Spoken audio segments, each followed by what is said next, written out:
છોટાઉદેપુર તાલુકા પંચાયતી ચૂંટણીમાં high voltage drama આપના 10 ઉમેદવારોએ ચૂંટણીનો બહિષ્કાર કર્યો। આપના 3 ઉમેદવારોને ઉઠાવી ગયાનો આક્ષેપ છે। ભાજપના 13 અને આપના 13 ઉમેદવારો જીતતા આ ટાઈ થઈ હતી। ગેટ બહાર આપના સમર્થકોએ હોબાળો મચાવ્યો હતો। આપના 10 ઉમેદવારોએ ચૂંટણીનો બહિષ્કાર કર્યો હતો। ભાજપના 13 અને આપના 13 ઉમેદવારો થઈને ટાઈ પડી હતી। गेट बार आपना समर्थकों होबाळो मचाव्यो।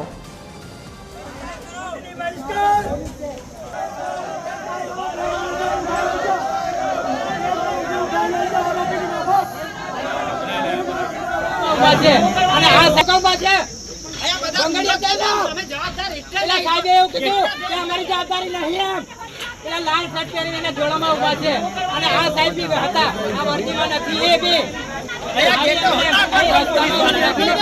કે અમારી જવાબદારી નહીં એમ મારા પપ્પા જોઈએ કલાકથી ઉભા છું મારા પપ્પા જોઈએ ના એ અમે તો આ ગેટની બહાર છે। આ ગેટથી અંદર અમે કોઈએ પ્રવેશ કર્યો નથી। હું તાલુકા ભાજપ પ્રમુખ તરીકે ખાલી અમારા સભ્યોને મૂકવા માટે ત્યાં સુધી ગયા અને તરત અમને બહાર કાઢી દીધા। હવે પછી અંદર શું ઘટના ઘટી એ અમને કોઈને કંઈ ખબર નથી અને આ બનાવેલી ઉપજાવી કાઢેલી વાત છે।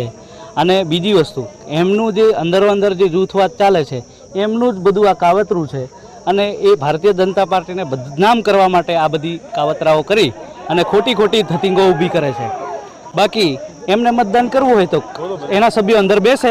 કેમ બધા સભ્યો બહાર આવી ગયા? જે આમ આદમી પાર્ટીના કાર્યકરો અને તેમના ઉમેદવારો અને સભ્યો અંદર ચૂંટણી પ્રક્રિયાની અંદર જઈ રહ્યા હતા ત્યારે 3 ગેટ પાસ કરવાના હતા ત્યારે ભારતીય જનતા પાર્ટીના નેતાઓ અને એમની ગાડીઓ અને કાફલા અંદર લઈ જઈને માણસો છોડી દીધા અને અમારા માણસોને અંદર પ્રવેશ કરવા માટે ચેક કરી લઈ ગયા અને છેલ્લા ગેટમાં લઈ જાય અને આરોપીને પકડી લઈ જાય। એવી રીતે 15 થી 20 જણાનું ટોળકું એ અંદર છુપાઈ રાખ્યું હતું પોલીસે અને છુપાઈ રાખ્યું હતું અને એમને પકડીને પોલીસ સામે લઈ ગયા ઘસેડી મહિલાઓને હાથ ખેંચીને લઈ ગયા, મહિલાનો પગ ખેંચીને લઈ ગયા, એમના પગમાં વાગ્યું સાડી ખેંચીને લઈ ગયા। પોલીસ એક પણ જવાબ બોલવા તૈયાર નથી।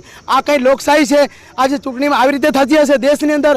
આજે દેશની અંદર લોકશાહીનો વિનાશ કરી રહી છે। ગયા ને તો પોલીસ અમને પૂછપરછ કરી હતી કે તમે કયા એના છે કયા ઉમેદવાર છે એમ કરી બધું જ પૂછપરછ કરી। તો અમારે એ પ્રશ્ન અમારે એ મુદ્દો છે કે પેલા લોકોને કેમ ના એ પૂછપરછ કરી અને બધા લોકો કેમ અંદર બહારથી લઈ જતા તે અમને કોઈ ડાઉટ નતો પણ મેન ગેટ પરથી લઈ ગયા એટલે અમને એ ડાઉટ છે કે પોલીસ એમની મિલી ભગત છે એમ। પોલીસને બી અમારે કેવું છે એમ કે તમે એનો જવાબ આપો। તેઓએ સિલેક્ટ કર્યા હતા અને એમના હાથમાં ના રહે એમનું દુર્ભાગ્ય છે। અમે બિલકુલ ઇલેક્શન કમિશનના નિયમ પ્રમાણે લો એન્ડ ઓર્ડરના નિયમ પ્રમાણે અમે એને ફોલો કરીએ છીએ। અમે તમામ હોદ્દેદારો અત્યારે પણ બહાર છે, પ્રેસ મીડિયા અને પોલીસની હાજરીમાં જ અમે બહાર છે। બિલકુલ પાયા વિહોણ વાત છે। અમે ક્યારના અહીં જ ઊભા છે 8 વાગ્યાના અહીંયા જ છે। હવે અંદર એમના ઉમેદવારો તેથી નાહી જતા એમની જવાબદારી ને એ ખરેખર દુર્ભાગ્ય છે આમ આદમી પાર્ટીનું। હાર સહન થતી નથી।